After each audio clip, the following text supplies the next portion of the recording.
Another day, another month, and with that, more video games for us. Not a lot of big games this month, but some very interesting, smaller and indie titles. And just for you, I've sifted through everything that's out there. Shh, don't go telling everybody, alright? I'm not sure what to think about this one. At first glance, it looks like one of those web-based games that was big a few years ago. It might be more than a few years ago at this point, actually. I think I was in college. This is a 2.5D horror fighting RPG. Other than that, not much is known at this point. Seem to be doing a lot of running and hiding from increasingly creepier looking monsters and ghosts. The mansion you explore is procedurally generated and changes each night, which has me a bit worried because procedural generation in horror games doesn't always work very well. Remember Daylight?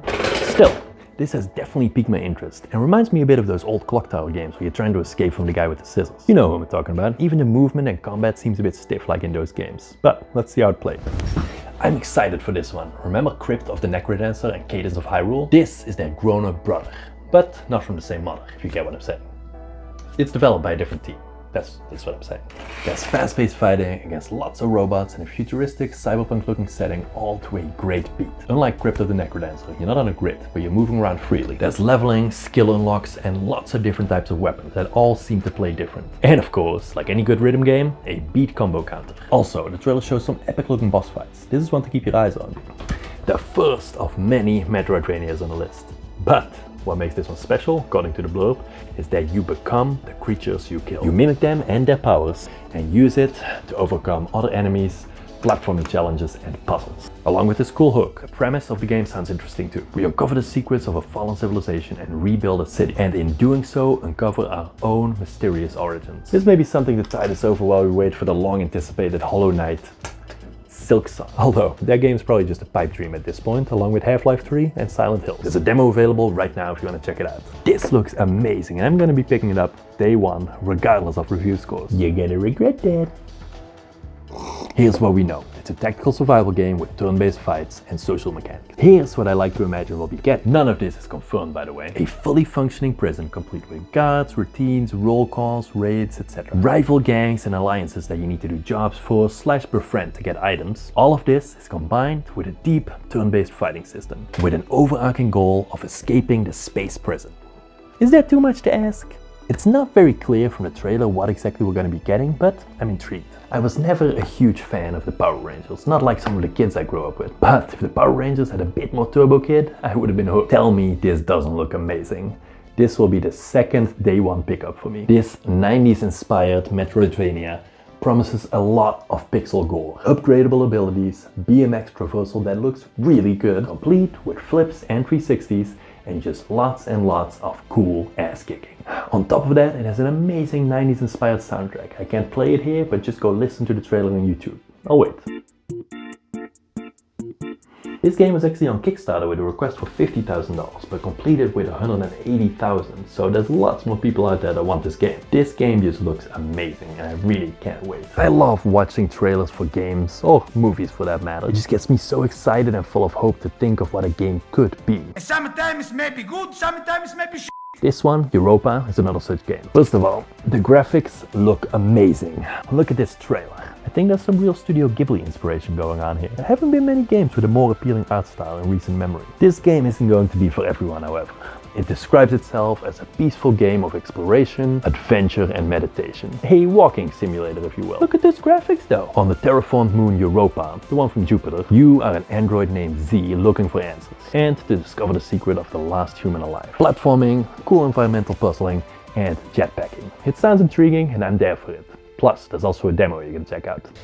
What we have here is something a bit more traditional. A turn-based strategy game in the vein of something like Final Fantasy, Tactics Ogre, or maybe even Divinity Original Sin. We've got some great looking pixel art and so-so story. Something about a hero's guild and a mission of great importance. But also great looking gameplay that really reminds me of the Divinity system. There's armor, both physical and magical, that you'll have to punch through before you can whittle down the health. Even the magic system, or what I can see from the trailer anyway, looks very similar to the system in Divinity and how it reacts to the environment, like water and oil, etc. Which begs the question, why play this and not Divinity 2? An excellent game, by the way. Because We can never have too many tactics games, you noob. And then we have the reason we all love indie games. Something completely different. Just feast your eyes for a second. Listen to this. Survive and evolve as an organism. Start as a single cell and manage and organize all of its functions to a fully fledged system. Assemble, breathe, eat, fight threats, produce energy and grow. This sounds and looks so cool. I want this game right now. Remember the Ori games? The best 2 platformers you'll ever play?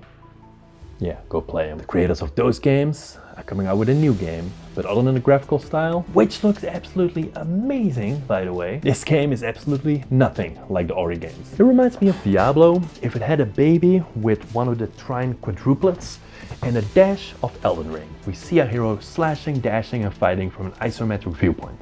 And man, those graphics are beautiful. This game is also decidedly more dark than the Ori games, with creepy Souls-like boss monsters and a story about pestilence and a dead king. This looks so good. Another day one pickup for me. Then we have a bit more of a modern take on the classic JRPG experience. High fantasy with humans, elves, beastmen and desert people. There's a war-torn world only you can save, and classic turn-based strategy with a party of main characters. All of this presented in a beautiful HD 2D art style. This sounds like a recipe for a great game to me, but what I really like is how it's trying to change things up. There's over 100 plus playable characters to join your cause and presumably join your party. All of these characters also join your home base, which is a town you're rebuilding. And each character that joins rejuvenates the town a little bit, unlocking stores, items, and even a number of minigames. How these minigames play into the game mechanics I'm not sure, but it sure looks like fun. You're also building a legion for larger scale combat. Again, there's a lot we don't know, but judging from the trailer, these 100 plus characters go towards building that legion. Lots of cool mechanics. And also, apparently, this was the #1 funded Kickstarter video game of 2020. The request was for $350,000, which was reached in about 2 hours. Kickstarter went on for a total of 3.2 million, 10 times more than was requested. So yeah, I think a lot of people want this game. This showed up at the most recent Xbox Partner Showcase and garnered a bit of enthusiasm there. As a Metroidvania enthusiast, you'll be eating well this month, because this is the next one on the list. From the trailer, this really reminds me of the latest Prince of Persia games, even down to the graphics. The gameplay seems centered around the 2 shaman masks you can wear. The Sun and Moon mask, which give you special ranged or melee fighting skills. But they also seem to be used for traversal and puzzling. Like with Prince of Persia, the fighting seems cool and the traversal smooth. If you're interested, go check out the demo. I can already tell this game is gonna take up a lot of my time. I love what I'm seeing here, and it's basically Pikmin, but your Pikmin aren't mindless killing machines. And let's be honest, because that's what they are. But they've gone and learned the craft and now do manual labor. At its most basic, they help you gather resources. They're called spikes, by the way, these Pikmin. Once you build a saw bench to process the wood you've collected, you can assign them to that to automate the process. Then connect some paths to the saw bench to automate the delivery of your wood to the next station, and so forth. You can automate everything, and it looks addicting as hell. Basically Factorio, but with Pikmin. The Pikmin, sparks I mean, can also be used for fighting, as you can see here, and I'm surprised Nintendo doesn't take issue with this. Anyways, this looks amazing. I'm not sure if there's a story or how deep the gameplay even goes, but it's definitely one I'm gonna keep my eye on.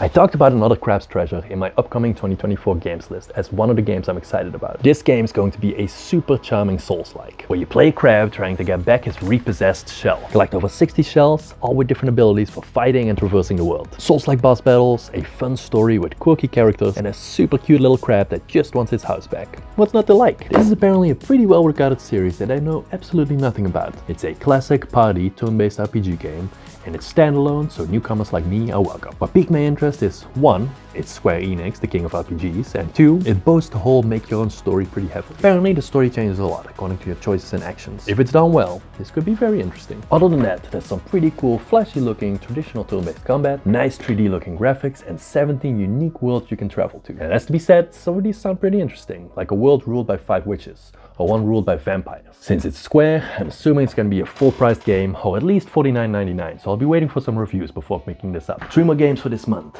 first one being Manor Lords. What's interesting about this one is that it's a passion project of a single developer. And judging from the screenshots and trailer, this guy has some serious talent. Remember that incredibly hard game Banished, where you had to start a town in the middle of nowhere, and then winter comes and it wipes out your town? I think this game's gonna be a lot like that, with organic city growth and total war-like battles. The graphics of this game look really good, and the gameplay seems deep. And man, I really can't get over how this game is developed by just one guy. I think just for that, this game deserves some consideration.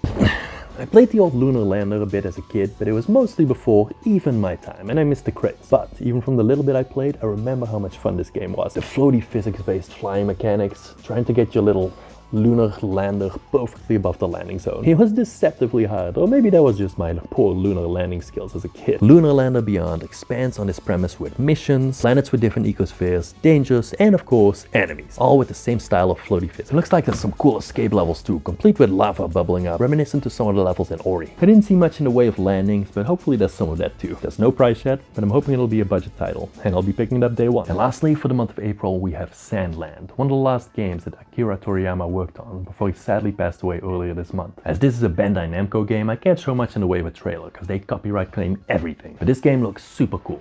It all revolves around vehicle combat. We see everything from tanks, mechs, and cool buggies with Gatling cannons on them, taking on massive dinosaur-like monsters on what seems to be a desert isle. All of this in the Dragon Quest art style. The anime story is what you would expect. There's a desert world, and both humans and demons suffer from a water shortage. And you're on a mission to find the legendary spring hidden somewhere in the desert. The combat honestly looks really good, and I'm pretty sure this is gonna be another day one pickup for me. Let me know if you're gonna pick any of these up. Wasn't too much in the way of AAA games this month, but definitely some really interesting looking smaller titles nonetheless. Check out this video for some community recommended games I recently played, and I hope to see you in the next one.